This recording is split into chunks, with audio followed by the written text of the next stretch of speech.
ರೂಢಿಗತವಾಗಿ ಬಂದಿರುವಂಥದ್ದು ಲಿಂಗಾಯತ. ಆದರೆ ಇವತ್ತಿನ ದಿನ ಅಖಿಲ ಭಾರತ ವೀರಶೈವ ಮಹಾಸಭೆಯವರನ್ನು ಕೂಡ ಕೆಲವು ಮಠಾಧೀಶರು ಬೆದರಿಸಿ ಅಖಿಲ ಭಾರತ ವೀರಶೈವದ ಜೊತೆಗೆ ಲಿಂಗಾಯತ ಸೇರಿಸುವಂಥ ಪ್ರಯತ್ನ ಮಾಡಿದರು. ಪೀಠಗಳು ಎಷ್ಟು ಉದಾತ್ತ ಅಂದರೆ, ಯಾರಾದರೂ ಆಗಲಿ ಸಮಾಜ ಸಮಗ್ರತೆಯಿಂದ ಬದುಕಲಿ, ಭಾವೈಕ್ಯತೆಯಿಂದ ಬದುಕಲಿ ಅನ್ನುವಂಥ ಕಾರಣದಿಂದ ಅದಕ್ಕೂ ಕೂಡ ವಸ್ತು ಅಂತೇಳಿ ಪೀಠಗಳು ಕರೆ ಕೊಟ್ಟರು. ಆದರೆ ಇವತ್ತು ಅದೇ ಕೆಲವು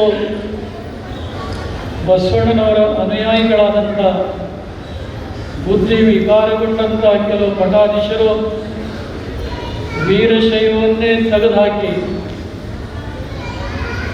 ಬಸವಣ್ಣವರ ನಿಜವಾದಂಥ ಚಾರಿತ್ರ್ಯಕ್ಕೆ ಕಪ್ಪು ಚುಕ್ಕೆ ತರುವಂಥ ಕೆಲಸ ಮಾಡ್ತಾ ಇದ್ದಾರಲ್ಲ, ಇದಕ್ಕೆ ಹೇಳೋರು ಕೇಳೋರು ಸಮಾಜದಲ್ಲಿ ಯಾರೂ ಇಲ್ಲದೆ, ಅದಕ್ಕಾಗಿ ನಾವು ಹರಿಹರದ ಒಂದು ಸಮಾರಂಭದಲ್ಲಿ ನಾವು ಹೇಳಿದ್ವಿ, ಅಖಿಲ ಭಾರತ ವೀರಶೈವ ಮಹಾಸಭೆಯವರು ಇಂಥ ದ್ವಂದ್ವ ಹೇಳಿಕೆಗಳನ್ನು ಯಾರು ಕೊಡ್ತಾರೋ ಅದನ್ನು ನಿರ್ದಾಕ್ಷಿಣ್ಯವಾಗಿ ಖಂಡಿಸಿ ಅದನ್ನು ಸರಿಪಡಿಸಬೇಕು ಅಂತ ಹೇಳಿ